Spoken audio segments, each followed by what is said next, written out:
مولا کا محب ہے، مولا کا چاہنے والا، نام اس کا رمیلہ ہے، اور خدمت مولا کائنات علی ابن ابی طالب علیہ السلام اور امام کے دورے حکومت میں رمیلہ نماز جمعہ کے لیے آ گئے۔ بخار اور طبیعت کی خرابی کے بعد اٹھا تھا، کچھ طبیعت بہتر ہوئی، سوچا کہ امام جمعہ پڑھا رہے ہیں، کیسے ممکن ہے کہ امام جمعہ پڑھائیں اور ہم جمعے کی نماز میں نہ جائیں۔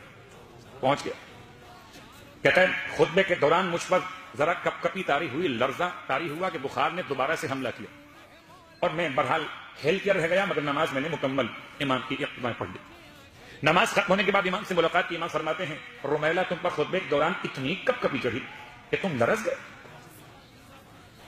رمیلہ حیران ہو کے کہتے ہیں مولا یہ تو مجھ پر گزری تھی، آپ کو کیسے معلوم ہے؟ نادان ہے وہ مولائی جو سمجھتا ہے کہ مولائی پہ گزرتی ہو اور مولا بے خبر ہو۔ یہ تو ہو سکتا ہے کہ مولائی مولا سے بے خبر ہو، یہ ممکن نہیں ہے کہ مولا مولائی سے بے خبر ہو۔ تم کہاں رہتے ہو، کس حال میں رہتے ہو، مولا کو سب خبر ہے، سب معلوم ہے۔ رمیلہ حیران ہے، اس زمانے کا مومن، آج کا مومن تو مولا میں جان قربان کر رہے ہیں نا، اس زمانے کا مومن کہتا ہے مولا آپ کو معلوم ہے، بخار مجھے ہوا۔ ہو سکتا ہے کہ رمیلہ کی اہلیہ کو بھی نہ معلوم ہو، یقیناً نہیں معلوم تھا، رمیلہ کی اولاد کو بھی نہیں معلوم تھا، رمیلہ کے بہن اور بھائیوں کو بھی نہیں معلوم تھا۔ ہر وہ مقام جہاں پہ کوئی ساتھ نہ دے سکے وہاں پہ ساتھ ہمیشہ دیا ہے تو علی ابن ابی طالب نے۔ باپ بھی دور ہے، ماں بھی دور ہے، مسجد میں بیٹھا ہوا ہے، ساتھ میں کوئی بھی نہیں ہے۔ مولائی ہو تو کبھی اپنے آپ کو اکیلا نہ سمجھنا، تم اکیلے نہیں ہو۔ اگر تم مولائی ہو تم اکیلے نہیں ہو۔ رمیلہ سے ایمان کے جملے، رمیلہ کہتا ہے مولا آپ کو معلوم کیسے ہو؟ فرماتے ہیں رمیلہ کوئی مومن بیمار نہیں ہوتا مگر ہم اس کی بیماری میں شریک ہوتے ہیں۔ شریک، سہیم، کیا مطلب؟ حصے دار۔ مجھے بخار ہوا، آپ پوچھنے آ گئے، آپ نے ہاتھ میں ہاتھ تھاما، بہت گرم جسم ہو رہا ہے آپ کا، آپ کو معلوم ہوگا۔ لیکن ایک معلوم ہونا اور ایک شریک ہونا۔ رمیلہ کوئی مومن بیمار نہیں ہوتا مگر ہم اس کی بیماری میں شریک ہوتے۔ تو چونکہ اکثر آپ میں سے ایسے ہوں گے جو یہاں پردیس میں تنہا رہتے ہوں گے، اور کبھی جب طبیعت خراب ہو جاتی ہو تو گھر بہت یاد آتا ہو، اور جب تنہائی محسوس کرتے ہو تو قسم کھا کے آج کی مجلس سے پیغام دیتا ہوں کہ تنہائی میں کبھی اپنے آپ کو تنہا محسوس نہ کیجیے گا۔ اگر مولائی ہے تو امام 1400 سال پہلے بتا گئے تھے رمیلہ کوئی مومن بیمار نہیں ہوتا مگر ہم اس کی بیماری میں شریک ہوتے ہیں۔ تو پہلا مسئلہ حل ہو گیا آپ بیمار اکیلے نہیں ہیں۔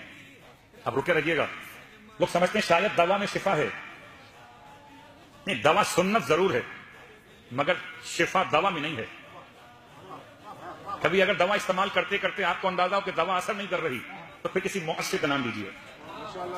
اور دعا کے استعمال کرنے کا ایک طریقہ جو بتایا علماء عرفان نے کہ جب کبھی استعمال کرو دوا کو حالت مرض میں تو یاد کرو یا شافی، شفا دینے والا کون؟ ہوا شافی، پروردگار۔ یا شافی، یا شافی اشفنی، تو مجھے شفا دے دے بے جسم و روح علی ابن ابی طالب، مجھے جسم اور روح علی ابن ابی طالب علیہ السلام کا واسطہ، قسم بخدا اس دوا میں ایسی شفا ہوگی کہ جسم بھی کامیاب، روح بھی کامیاب۔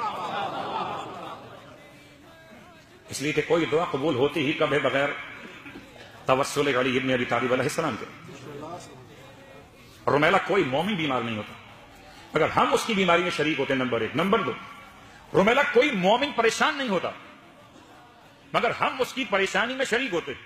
آپ کا مسئلہ اقامے کا ہے، مسئلہ ویزے کا ہے، مسئلہ روزگار کا ہے، جاب چھوٹ گئی ہے، جاب تلاش کر سرچ کر رہے ہیں، بڑے پریشان ہیں، کیا ہوگا، واپس جانا ہو تو کیا کرنا پڑے گا، روزگار کا کیا بنے گا، بہت پریشان ہیں، بہت پریشان ہیں۔ لیکن پریشانی میں آپ اپنے مولا کو نہ بھول جائیے، آپ اکیلے پریشان نہیں ہیں، آپ کا علی بھی آپ کے ساتھ پریشان ہے، اور جس کے ساتھ اس کا علی موجود ہو اسے پریشانیاں پریشان کہاں کر سکتی ہیں۔ کہ کتنی گہرائی ہے یہ مولائیت کا پیغام کیا ہے؟ یہ اس امام کے جملے جس نے 25 سال تنہائی کے ایسے گزارے کہ روتے تھے اور فرماتے تھے کہ ایسی ہڈی ہے گلے کی جس سے نہ نیچے نگل سکتے تھے نہ باہر اگل سکتے تھے۔ امام کے جملے رمیلہ سے، رمیلہ کوئی مومن پریشان نہیں ہوتا مگر ہم اس کی پریشانی میں شریک ہوتے ہیں۔